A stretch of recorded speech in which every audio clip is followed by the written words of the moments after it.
Signore e signori, Michela Murgia.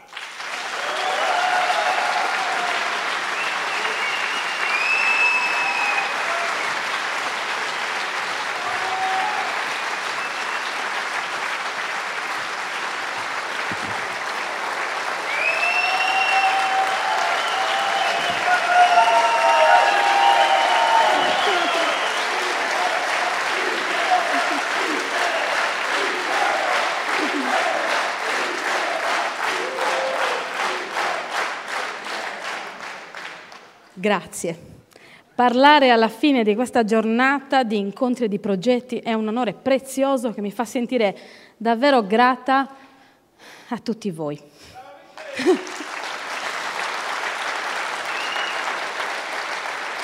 Permettetemi di specificare questa gratitudine. Io voglio ringraziare prima di tutto proprio te, Franco.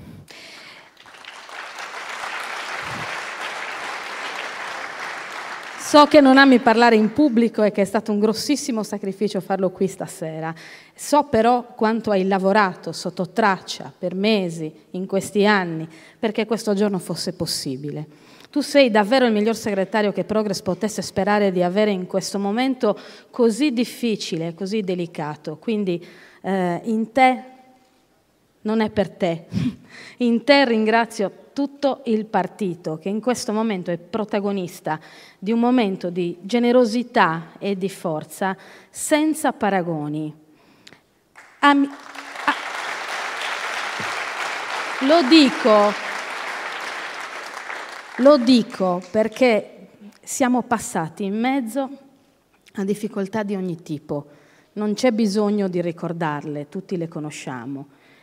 Però oggi siamo qui. E possiamo dire che non abbiamo mai perso di vista il bene che stavamo costruendo, anche quando non lo vedeva nessun altro. Insieme, in questi anni, abbiamo tenuto ferma la nostra speranza, che non vuol dire banalmente fantasticare il lieto fine. Significa che le cose che stiamo facendo hanno un senso che supera di molto il loro risultato, qualunque sia. Per questo, anche solo per questo, perché quel senso ce lo stiamo ricordando, io vi devo dire grazie.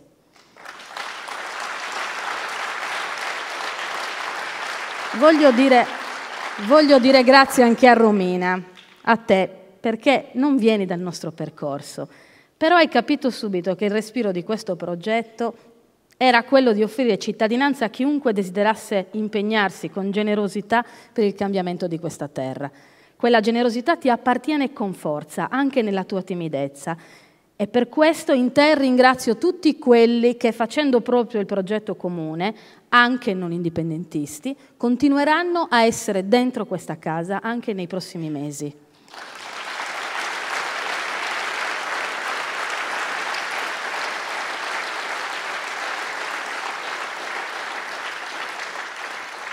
Voglio infine dire grazie a te, Bachisi, perché di questo vivace Ginepro sei una delle radici più forti.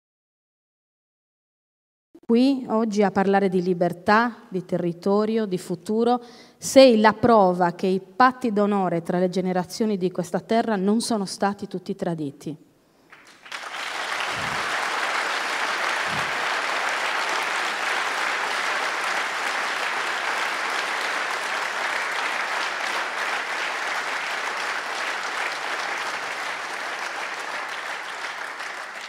E anche grazie a voi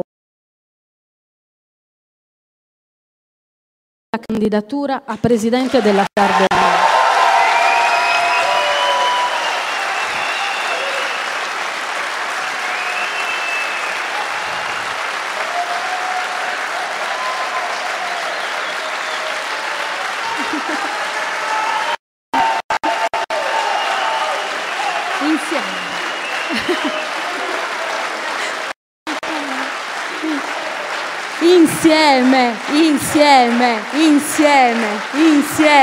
Insieme.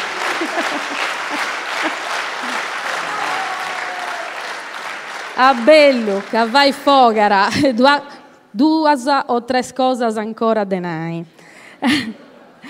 Il mio sì nasce dal sostegno forte di Franco, di Romina, di Bacchisio e di tante altre persone che sono e saranno importanti in questa decisione e hanno avuto un peso determinante, però, soprattutto le persone che ho incontrato in questi mesi e che mi hanno regalato le loro preziose storie. Erano storie normali, storie che raccontano una Sardegna vera e possibile. Permettetemi di ricordarle. Ho incontrato Giuseppe e Laura Cugusi, Giovanni e Michelina Busia, che sono qui presenti stasera, che mi hanno dimostrato che dai saperi più antichi si possono fare cose molto nuove, che muovono insieme economia e territorio. Ho conosciuto Daniela Ducato, che ha trasformato in risorsa per l'edilizia sostenibile qualcosa che fino a quel momento ci avevano detto essere un rifiuto speciale, la lana delle nostre pecore. Ho conosciuto anche i metalli di Andrea e Vittorio Bruno, che sono qui stasera, sono di Nuoro, quindi sono un vanto vostro,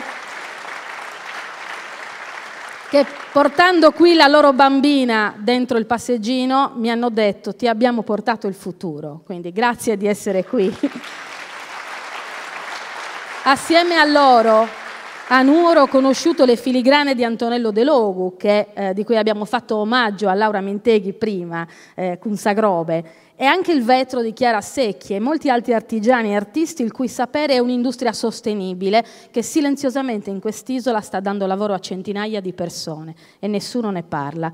Ho conosciuto Martina Fanni e il suo nido d'infanzia dove si parla ai bambini in sardo e in italiano.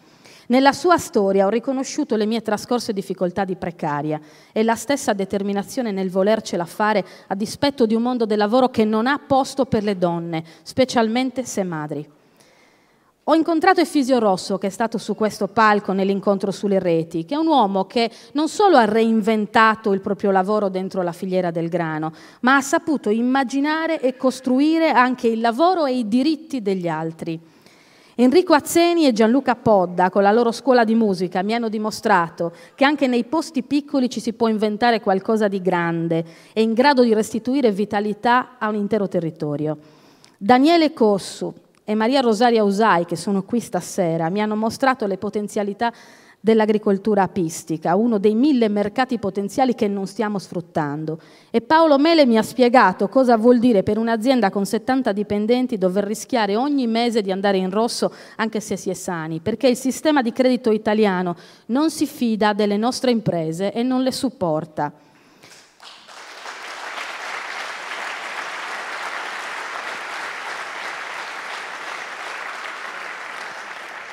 Ho ascoltato i loro problemi e le loro soluzioni le ho trovate meravigliose, piene di creatività e passione per il proprio lavoro e per la propria terra, anche nelle difficoltà. Anche a queste persone dico grazie. Voi la Sardegna possibile la state costruendo già tutti i giorni e voglio anche chiedervi scusa per tutte le volte che abbiamo ripetuto che i sardi non sono capaci, che non siamo imprenditori, che non sono collaborativi, che i sardi sono invidiosi. La vostra energia, la vostra generosità, la vostra inventiva e capacità di relazione è la prova che nella nostra isola fino a questo momento ci hanno dato a bere una leggenda. È ora di ricominciare a vedere tutti questa realtà e dove non c'è a costruirla. Nel percorso che abbiamo davanti hanno un posto speciale 3 giacimenti di risorse preziose che in questo momento non sono sufficientemente valutati. Il primo di questi giacimenti siamo noi. Siamo noi, le nostre intelligenze, le nostre relazioni e i nostri saperi storici sono un bene preziosissimo che fino a ora abbiamo permesso che venissero negati. Ci siamo fatti definire forza lavoro, come se fossimo animali da soma.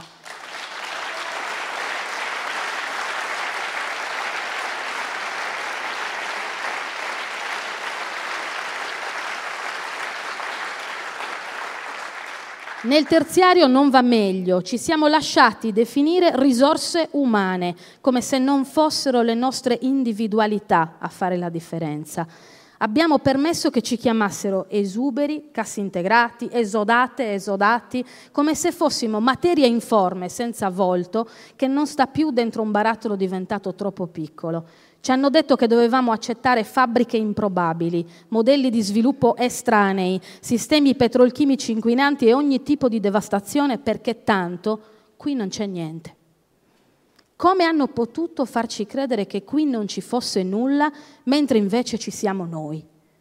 Come è stato possibile? Solo una narrazione mortifera poteva convincerci di non esistere e di non valere nulla. È anche sulla base di questa convinzione che molti nostri concittadini, che in questo momento ci stanno ascoltando via internet, se ne sono andati dalla Sardegna, pensando che qui non ci fosse nulla, mentre c'erano loro.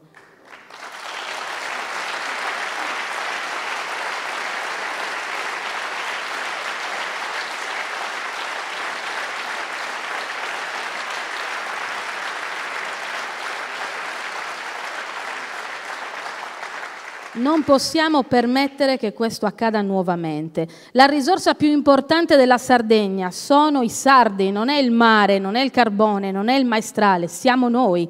Riconoscere questo significa, nel pratico, dare centralità all'istruzione, alla preparazione dei nostri giovani e alla formazione costante di noi stessi, adulti, ai saperi nuovi e anche a quelli antichi, alle scuole istituzionali e anche a quelle improprie.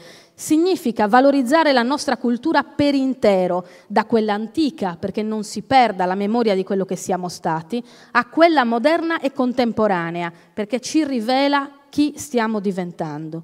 Il concetto di bene culturale deve allargarsi, mettendo tutte le nostre relazioni di popolo al centro di ogni scelta.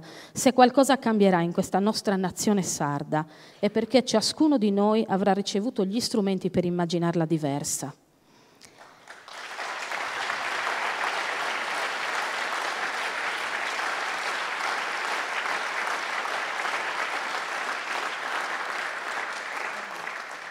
Il secondo giacimento di cui dobbiamo tornare a impossessarci è la produttività della nostra terra.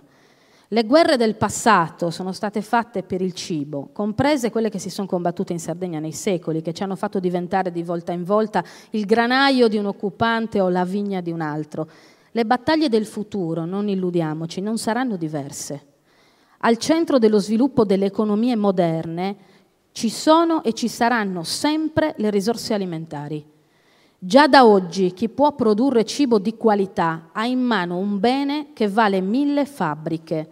I nostri politici questo non lo capiscono e per molto tempo ci hanno indotti a credere che la campagna fosse la risorsa dei poveri del passato, di chi non aveva studiato e non aveva strumenti per guadagnarsi un futuro diverso. È il contrario, la terra è l'eredità dei ricchi del futuro.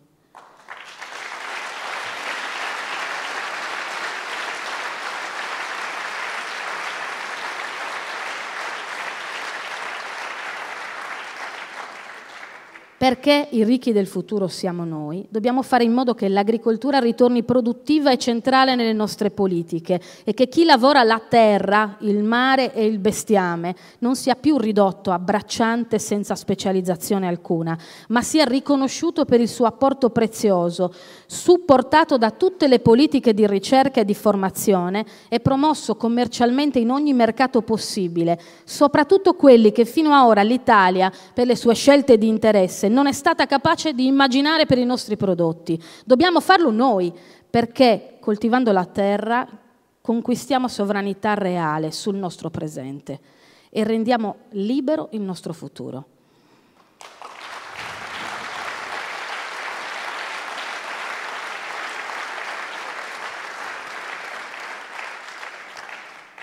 Mi hanno detto: ci vuoi tutti i contadini? No.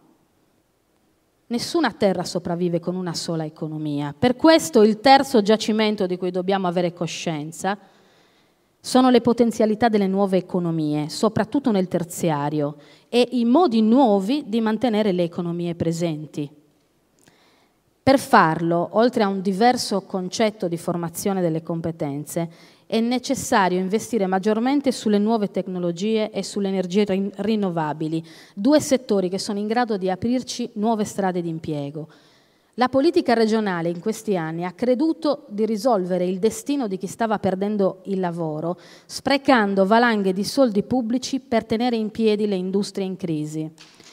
Nessun consiglio regionale è stato capace di fare le scelte necessarie per separare il destino dei lavoratori da quello delle loro aziende. Queste ultime sono imprese di mercato, possono andarsene e anche chiudere, ma con esse non può chiudersi l'orizzonte umano di chi resta senza quel lavoro. Per questo non si può continuare a foraggiare il traballante status quo dei grandi gruppi industriali, come se fossero loro la risorsa dell'economia sarda. È vero il contrario. Fino ad ora siamo stati noi a pagare a colpi di milioni di euro pubblici e di acritiche disponibilità politiche la loro inettitudine imprenditoriale. Siamo stati noi la loro risorsa. Gli è convenuto stare qui in Sardegna. I loro interessi sono volatili e sono pronti a spostarsi altrove nello stesso momento in cui gli dovesse convenire di più. Investire su situazioni di questo genere non è l'economia del futuro.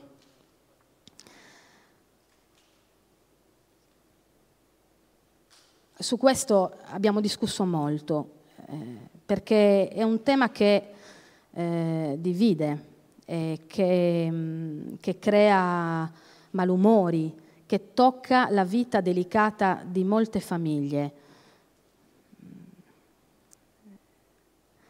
La risposta alla necessità di lavoro non sta nell'accettare qualunque lavoro ci offrano a prezzo di qualunque sacrificio di terra e di salute. La risposta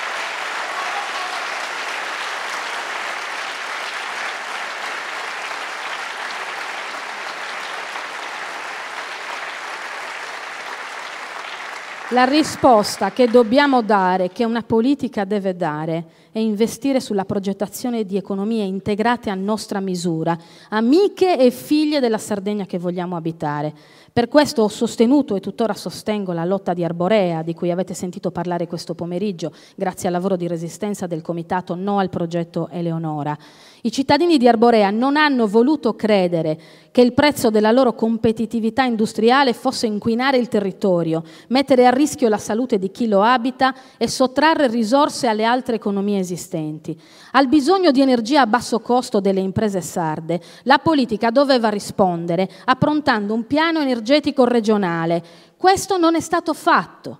Il risultato è che fino a oggi la politica sarda, anziché organizzarsi perché l'energia desse reddito ai sardi, ha regalato a decine di aziende di ogni parte del mondo la possibilità di sfruttare la risorsa del vento e quella del sole in assenza totale di regole condivise. Abbiamo la possibilità di fondare la nostra economia futura sulla produzione e la vendita di energie da fonti che non si esauriscono, che non inquinano e che non lasciano il nostro territorio sventrato. Nelle nuove energie c'è anche l'utilizzo comune delle terre bonificabili, quelle che non potranno essere coltivate per anni e anni, e soprattutto ci sono i posti di lavoro del nostro presente e del nostro futuro. Preparatevi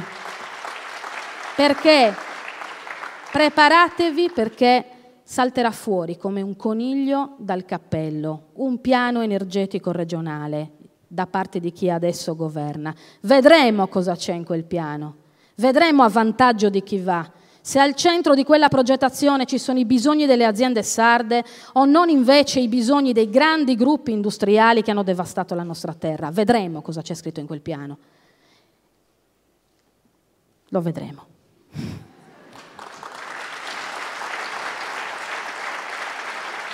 Lo leggeremo in maniera critica, perché noi queste soluzioni le abbiamo. Come avete sentito stamattina sul forum sull'energia, noi abbiamo ottimi motivi per fidarci sempre meno dei grandi interessi industriali che hanno già lasciato la loro traccia sulla nostra terra, e sempre più invece dovremmo fidarci dei giovani innovatori, i nostri giovani innovatori, e della loro capacità di immaginare nuove economie a servizio di tutti. Siamo ad agosto, proprio all'inizio, e già molti ci chiedono che programma abbiamo. Io ne sono felice, perché cosa vuoi fare è una domanda che riporta al centro del dibattito politico l'unica cosa che davvero dovrebbe importare, cioè le scelte. L'orizzonte che ci interessa ve l'ha annunciato Franco, ve lo ha raccontato un po' Romina e ve lo ha sintetizzato Bacchisio. Io vi ho detto che si fonderà sui 3 assi di cultura e istruzione, riqualificazione delle produzioni primarie e nuove economie nel rispetto dell'ambiente. Io però voglio raccontarvi attraverso quali scelte saranno ottenuti questi obiettivi. Questa campagna elettorale non sarà una di quelle a cui siamo stati abituati. Nessuno verrà da voi 2 mesi prima del voto a mostrarvi 20 pagine di un programma scritto a tavolino, magari clonato da quello di una regione italiana. Prima di dare le risposte,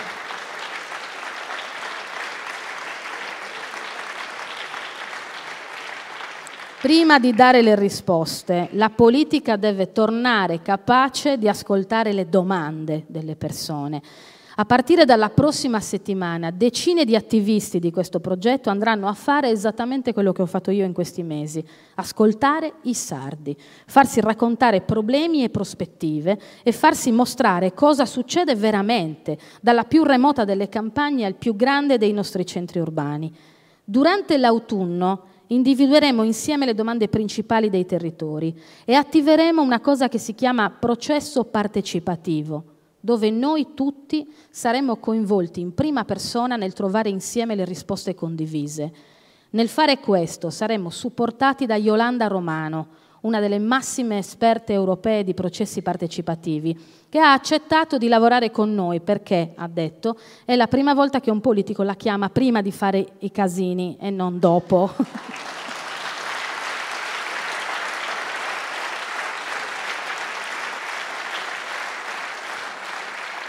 Grazie al lavoro di decine di operatori e al suo prezioso coordinamento, a dicembre presenteremo il programma dettagliato e quel programma sarà il frutto di un lavoro condiviso con le forze vitali dei territori. Più ci faremo coinvolgere, più quello che ne emerge ci assomiglierà. Però non vogliamo fermarci a questo. Il giorno in cui presenteremo ai sardi il frutto di quel coinvolgimento, saprete anche chi sono gli assessori che si prenderanno carico di realizzare quelle scelte. Ripeto, saprete chi sono gli assessori prima di andare alle urne. Non aspetteremo il risultato del voto per dirvi i loro nomi, ce lo possiamo permettere. Non abbiamo i coltelli tra i denti aspettando il momento della trucidazione del voto per dare la cadira a chi resta in piedi, scusatemi. Siamo un progetto pulito.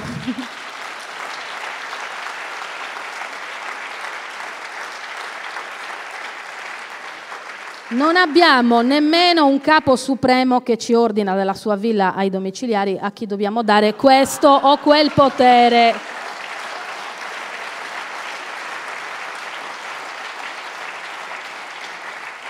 Ce lo possiamo permettere perché abbiamo passione politica, persone preparate e una precisa visione di Sardegna, la Sardegna che vogliamo. Per questo non abbiamo paura di metterci la faccia prima e presentarvi il gruppo che governerà questo processo di cambiamento.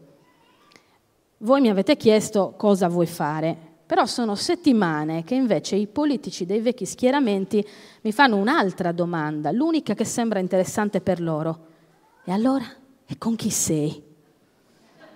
A destra vogliono sapere se siamo con la sinistra, a sinistra vogliono sapere con quale dei frantumi della sinistra abbiamo intenzione di apparentarci. Io non posso rispondere a queste domande, per me non hanno senso. La coalizione che stiamo costruendo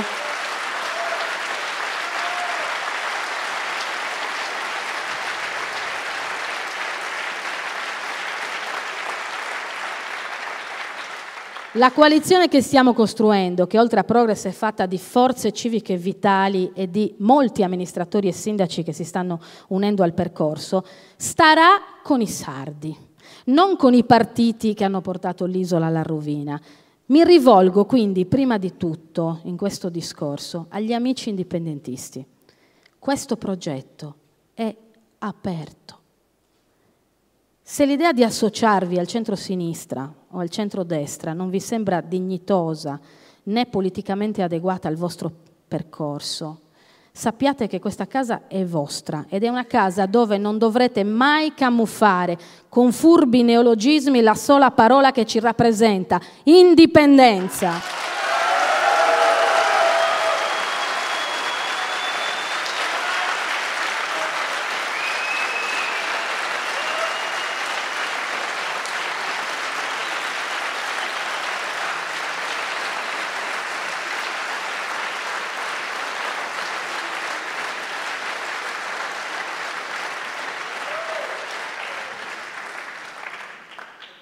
siamo convinti che è solo uscendo dal rapporto di dipendenza dalle decisioni delle segreterie italiane e non entrandoci che sarà possibile costruire la Sardegna che desideriamo. Mi rivolgo però anche agli amici e alle amiche del centro-sinistra. Quanti ne conosco, quanti ce ne sono anche qui dentro, che non si riconoscono più nel loro partito e nelle sue scelte. Quanti che si sentono traditi dall'assenza di prospettiva politica, dalla litigiosità interna, dalle guerre infinite tra consorterie e potentati. Molte volte vi hanno imposto la logica del voto utile. Votate noi? Comunque, altrimenti voterà la destra, vincerà la destra. Sono 20 anni che in questo mondo si vota contro qualcosa, ma il consenso agli elettori non si chiede sulla base di una paura, si chiede sulla base di una proposta.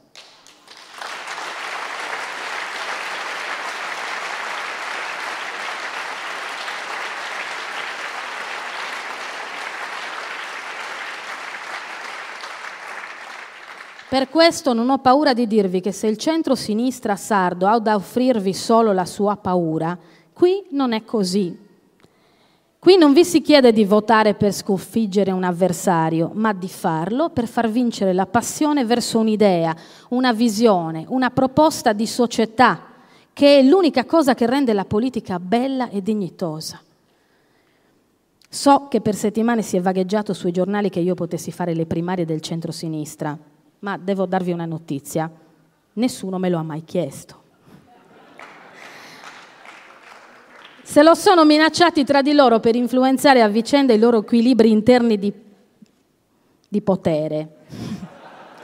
Ma io non appartengo a quelle logiche e né mi interessa appartenervi, e credo anche che non vi appartenga nemmeno la maggioranza degli elettori di sinistra, che da anni attende di sentirsi fare una proposta di società che abbia al centro i diritti, l'uguaglianza, l'attenzione al lavoro, agli ultimi, e riceve invece in cambio scelte incomprensibili per la sua sensibilità, visioni incompatibili con un orizzonte progressista e persino accordi di governo con quelle stesse parti contro le quali si era andati a votare. Alle prossime elezioni, quindi, non sarete più chiamati a scegliere tra destra e sinistra, anche se cercheranno di farvelo credere. Sarete chiamati a scegliere tra chi vi propone la paura, la confusione, la divisione dei suoi giochi di potere e chi invece vi offre una proposta, una passione e la prospettiva di una Sardegna possibile. Ciò che io vi chiedo è un atto di coraggio.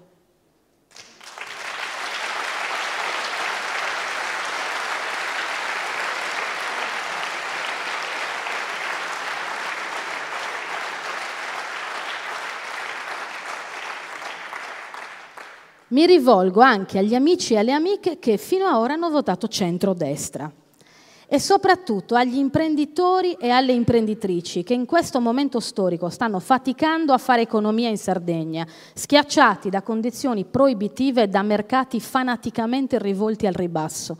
So bene che cosa state facendo e quanto sia faticoso per voi tenere in piedi l'economia di quest'isola, continuando a dare lavoro ai vostri dipendenti e senza smettere di far camminare le idee che vi hanno portato ad aprire le vostre aziende. Le storie delle persone che ho incontrato in questi mesi e che vi ho nominato all'inizio di questo discorso sono storie di imprenditoria, di creatività, di rischio e passione per il nuovo. Credevo di sentire i loro protagonisti parlare di crisi, di stagnazione del mercato, di recessione quando sono andata a parlarci.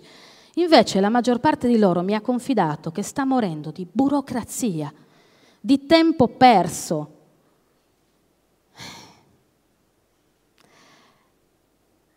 L'unica cosa di cui la politica si è occupata in questi anni non è stato facilitare l'imprenditoria piccola e media della Sardegna, ma di dare una mano ai grandi gruppi industriali. È tempo che ci si ricordi che la Sardegna non è fatta di grandi interessi economici, è fatta di piccole e medie imprese a conduzione quasi sempre familiare, che hanno bisogno di 3 cose: credito per sostenere la libera iniziativa, semplificazione burocratica per avere un rapporto con il mondo che non sia mediato dalle pastoie degli uffici, e ha bisogno di un calibrato supporto istituzionale. Questo tavolo politico è aperto anche per voi, perché nel progetto che stiamo costruendo l'imprenditorialità è uno degli elementi centrali. Sono convinta che l'unica Sardegna libera possibile è quella che riparte dal lavoro e dall'intelligenza delle persone, dalle capacità imprenditoriali.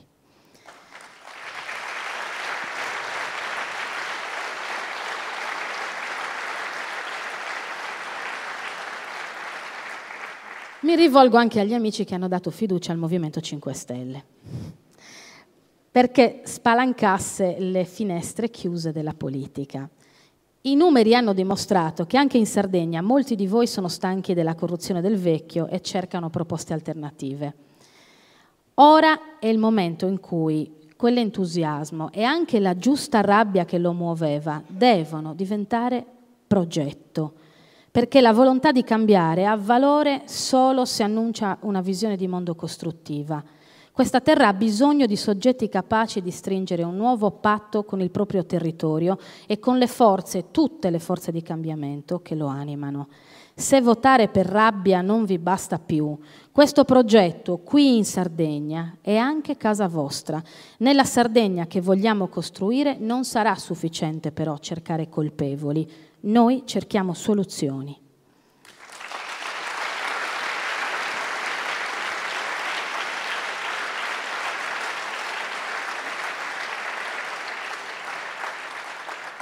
Infine mi rivolgo alla maggioranza dei sardi, quel 40% che alle urne non va più da tempo. Io so che non avete perso la strada e neanche la capacità di fare una X sulla scheda. Vi hanno invece fatto perdere la fiducia nell'idea che questa politica, tutta senza distinzioni, potesse rappresentarvi. Siete persone libere perché potete scegliere di non andare a votare. Per molti sardi non è così. Hanno promesso il voto a qualcuno in cambio di qualcosa. Un favore ricevuto, la promessa di un posto per sé o per il figlio, il patto innominabile di clientela con un potente. Voi no. Il vostro voto ha un prezzo più alto. Si chiama fiducia e i politici non lo possono pagare a colpi di favori.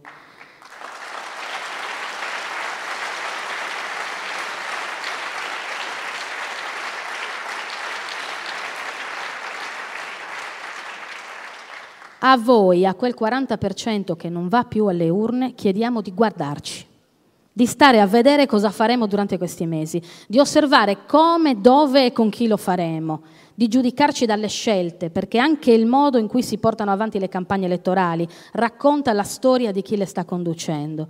Se alla fine di questo percorso vi sarà tornata la voglia di fidarvi di una proposta politica, la nostra battaglia sarà già vinta.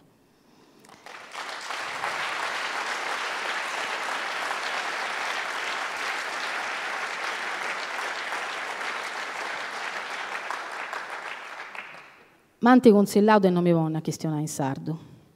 Poi ta seus in Ugoro e deus eu campidanesa e poi di dessi che a me da gente non comprenda tutto su Ghinnaru. Mantinau de non questiona in sardo, poi ta seus ascoltaus in streaming de me das amigos in sarrezza internet, fenza da Italia e da Europa e poi di dessi che a me da non comprendanta nuda de su Ghinnaru. Mantinau fenzasa de non mi bonni a questiona in sadru, poita su sadru non è limba de cosas ufficialis e de importu, ma sceti de brullas e de confidenzia. Deu questa cosa non da creo. Est accabau su tempus, poi sadrus de non si comprenda a pari.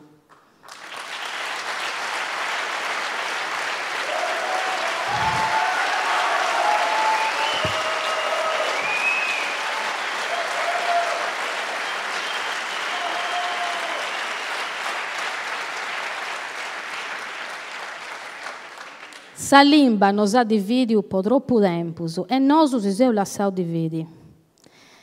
Comenza doi unu tempu de unidade e su chi sa dividiu si depi furriai a cimentu de amistade.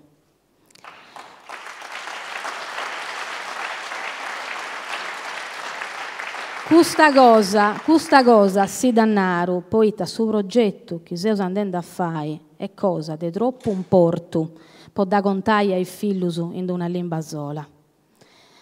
I limbas non funti scetti fueddus, funti bisus de mundu, craisi vo da berri e sinnus vo essi connottus a intre a foras comente populu. Duncas, in questa campagna elettorale, non si spanteasa, si seisa intendi che stionendi in limba nostasa, tutto ischideneusu, estempusu po sa Sardigna, dendi bogaia forasa d'ogna prenda, e desi vai bella commenti mai estistettia. A sa Sardigna chighereusu, bacchisi, d'unare offensa vodui, no data mancai nudda, manco sa limba.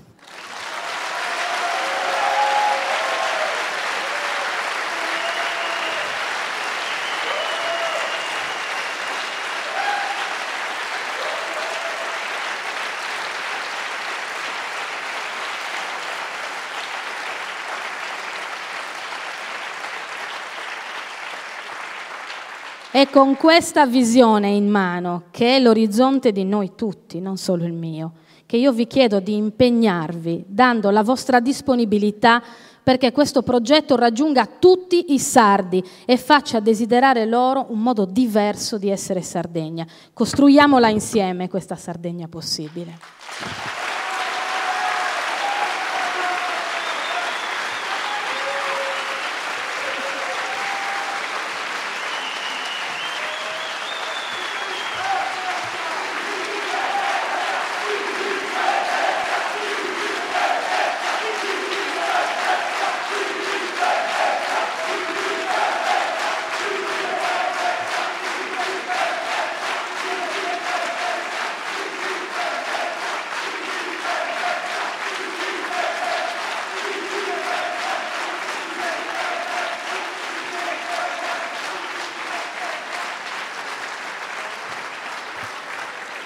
E ora a mangiare e s'avvesta. Grazie a tutti.